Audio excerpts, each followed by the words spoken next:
boys and girls. I'm Mr. Zeichner, and some of you may remember me from pre-K last year when I'd be in the block room with you. But this year, I'm going to be your art teacher, and we will be doing art remotely, which means that sometimes I'll post videos that you can watch and learn how to do something. And then we'll also meet every week virtually through the computer. Okay, so you know where I am right now? I'm actually in the school. I'm in the art room. And do you know what this green thing is behind me? That's a green screen. And with this green screen, I can use the computer to magically go to different places with you, like this. And how do you like this? Pretty fun, huh? So, you know, today we're just gonna read a story and get into some drawing and just start the year off with a little creativity, okay? So I've got this book today. It's called The Adventures of Harold and the Purple Crayon. And for today, all you're gonna need is some paper and something to draw with. If you happen to have a purple crayon, that might be fun, but you can draw with whatever you have. And okay, I'm gonna read a little story. A lot of you know this story, but I think it's a really fun way to get into art at the beginning of the year with kindergarten. Okay, all right. So here we go. The Adventures of Harold and the Purple Crayon. 4 magical stories. There are 4 stories about Harold in here, but we're only going to read the first one. Episode 1. Written and illustrated by Crockett Johnson. So, a very talented person. He could draw and write the story. So here we go. Here's Harold. And if you don't know this story, he's a little boy. I don't know, how old do you think he is? He's a little boy and he has a magic crayon, and there's nothing in the world except for the things that he draws. One evening, after thinking it over for some time, Harold decided to go for a walk in the moonlight. There wasn't any moon, and Harold needed a moon for a walk in the moonlight, so he just draws it. And he needed something to walk on. And look what he's able to do. He's not very old, but he's a very good artist. Look, with just 2 lines, he can make a path for himself. He made a long, straight path so he wouldn't get lost, and he set off on his walk, taking his big purple crayon with him. But he didn't seem to be getting anywhere on the long, straight path. So he left the path for a shortcut across a field, and the moon went with him. The shortcut led right to where Harold thought a forest ought to be. He didn't want to get lost in the woods, so he made a very small forest with just 1 tree in it. Now, who ever heard of a forest with just 1 tree? Could that be a forest? It turned out to be an apple tree. The apples would be very tasty, Harold thought, when they got red. So he put a frightening, scary dragon under the tree to guard the apples. It was a terribly frightening dragon. Did you ever draw something so scary that it scared even you? Well, look what happens. It even frightened Harold. He backed away. His hand, holding the purple crayon, shook. And what do you notice? He has to draw the ground wherever he goes. But what's happening to the ground? What is it starting to look like? Because he's shaking. Suddenly, he realized what was happening. What did that ground turn into? But by then, Harold was over his head in an ocean. Glop, glop, glop, glop. He came up thinking fast, and in no time, he was climbing aboard a trim little boat. He quickly set sail, and the moon sailed along with him. After he had sailed long enough, Harold made land without much trouble. He stepped ashore on the beach, wondering where he was. The sandy beach reminded Harold of picnics, and the thought of picnics made him hungry. So he laid out a nice, simple picnic lunch. There was nothing but pie, but there were all 9 kinds of pie that Harold liked the best. What kinds of pie do you like? Look at all that pie he ate. What shape is cut out of each pie? When Harold finished his picnic, there was quite a lot left. He hated to see so much delicious pie go to waste. So Harold left a very hungry moose and a deserving porcupine to finish it up. Do you know what a porcupine is? It has these little spiky things. And off he went, looking for a hill to climb to see where he was. And I'm going to skip ahead a little bit here. He makes like a mountain, but then when he gets to the other side, he falls off.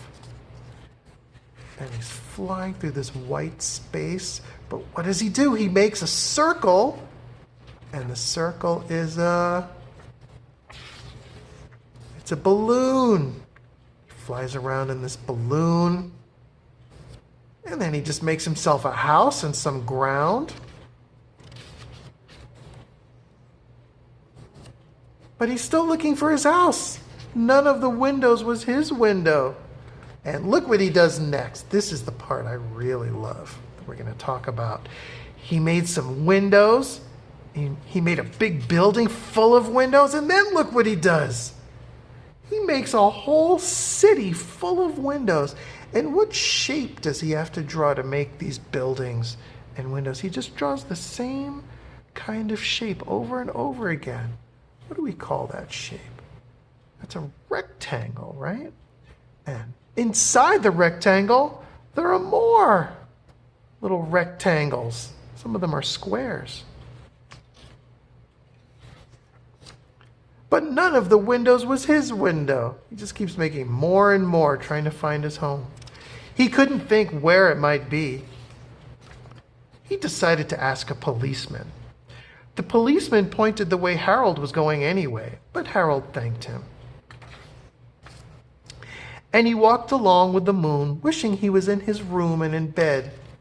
Then suddenly Harold remembered. He remembered where his bedroom window was when there was a moon. It was always right around the moon. Just draws another rectangle around the moon that he's been following. And then Harold made his bed, and he got in it, and he drew up the covers. The purple crayon dropped on the floor, and Harold dropped off to sleep. The end, and the next one is another story about a fairy tale. So let's do a little drawing together now that hopefully this book has gotten you in the mood to draw. Okay, guys? So now let's do a drawing together, shall we? And I don't know if you have a purple crayon or not, but I'm going to try to use a purple crayon with my picture. I don't use crayons that much. This may be the only time this year that I draw with a crayon. But I actually have a little family of crayons. I call this the purple family. Now, first of all, did you know that there are 2 other colors that can make purple? You know what they are? Blue and red. If you mix them, they can make purple. And if you put more red in, it makes one kind of purple. And if you put more blue in, it makes another kind of purple. So some purples look more like this. We'd call it more magenta. Right? Some purples look a little more like this. We call that violet if it has more blue in it. And then this one, this they're just calling purple. I'm going to read that. Yeah. Well, they call it violet and purple. They call it both. So this is supposed to be kind of equal. And then I also have pink in the family, because pink is a little bit purplish, really, a little bit. So here's my little purple family, and you know, I can use I can sort of mix them up if I want. I'm the best purple. I'm most What? like purple. No, I'm But good. I'm I'm really the good best. too. I'm No. kind of like red, and I'm like blue. You're nothing without us. I'm red, and I'm blue. You're Yeah, not so what? great. Yeah, no, we're the fine best. without No. you. Crayons can get so silly sometimes. So, all right.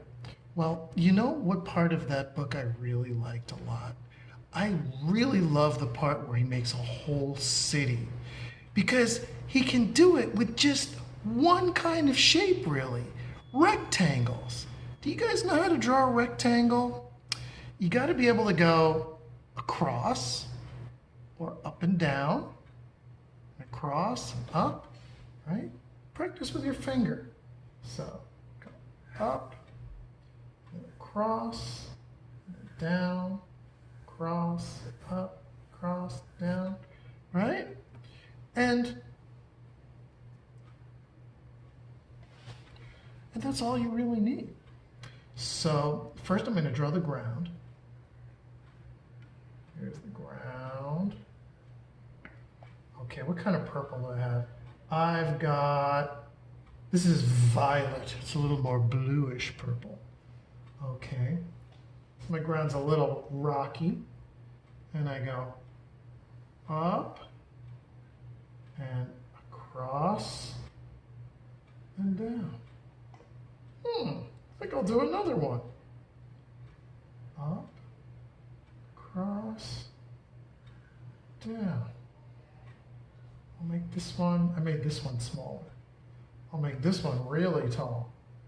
Up, across, down. Maybe I'll switch it up a little bit and use this magenta for the next one. I'll make this one a little building. Up, across, and down. I'll make this one so big that it can't even fit in the picture. Up, bye. So let's see. Oh, you know how tall it's so tall it doesn't even fit in the camera. It doesn't even fit in this room, but my arm's not long enough. And then across. And then you know what? It would go down over here. So it's not even going to fit in the picture, this one. And oh, I got some room over here. Maybe this one isn't that tall. It goes up, and then it goes just across, and then it ends there. That's called cropping, when something goes off the paper like that. And if you want to get really fancy, you can try this. You could try to just draw some of a rectangle going behind something. That's a little fancy, right? Okay, so now we've got our buildings, and we need to draw some windows. Guess what shape we need to draw windows? Did you say rectangles? Yes. Hey, how about squares? Could squares work too? Is a square a kind of rectangle? Are they the same kind of thing? All right, so here I go. I'm going to make some rectangles in here. Whoops, that one got a little messy. There we go. I'm going to switch. I'm going to use different colors. I'm going to make these windows blue.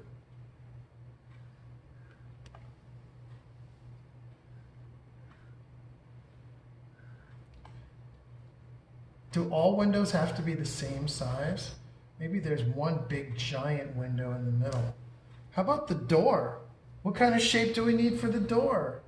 Another rectangle. Oh, we can just keep going and going with this. This one's gonna have pink windows. This building has tall, skinny windows.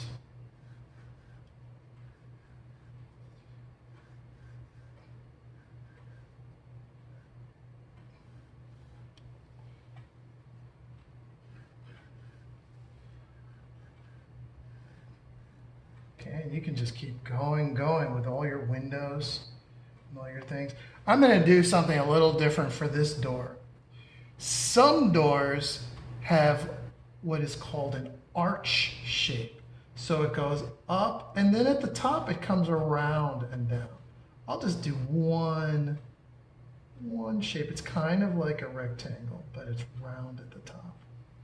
Okay, so that building's a little bit different. And what if I want to put a chimney on a building? Another rectangle. And ooh, you can put the little decorations on top. That's a skinny rectangle. Okay, and once you get all your windows in, let's zoom in a little bit and let's see what's going on inside one of these buildings. Maybe there'll be things, maybe there'll be stuff in the buildings. Let's see here. Maybe in this building, what can you draw? A little, whoops. A little girl in the window. Maybe you could draw yourself.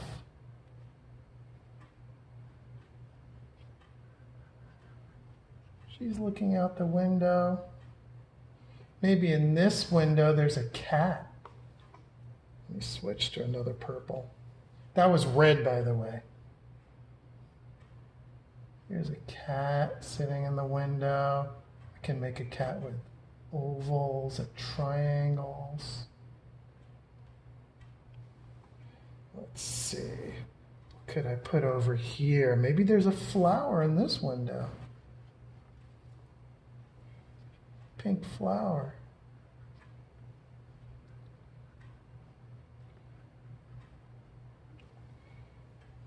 Maybe in this window, maybe there's a robot in this window. I'm going to make the robot with rectangles. I am in the robot window.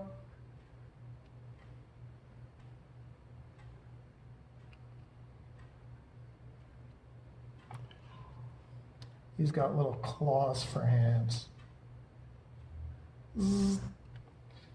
And, well, you can put whatever you want in your windows. These are just some ideas. You could draw some people on the street, too. Here's a lady.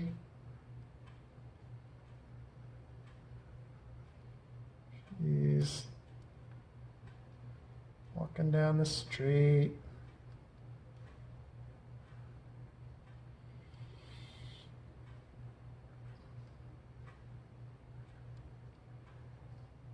She's standing there. Maybe she's waving to the little girl. And the little girl is waving back. Hi. Give her a nose. So, anyway, you can put whatever characters and things you want in your city. Ooh, here's an idea. We could make a car. Can you make a car with mostly just rectangles? Let's see. Here. Let me just move this a little bit. Here, I'll put a little car over here. I draw a rectangle. A little rectangle on top. And then what do we need to put on the bottom? Circles. Circles. And then little rectangles inside. All right, well, that'll just about do it for me right now. So, okay, when we meet, we will be meeting live. Okay, so see what you can do with this, and then maybe we can share when we meet and talk a little bit about other things that we're going to do in art this year. Okay, all right, everybody. Oh, gee, everything's backwards. I have to use this hand. Bye, everybody.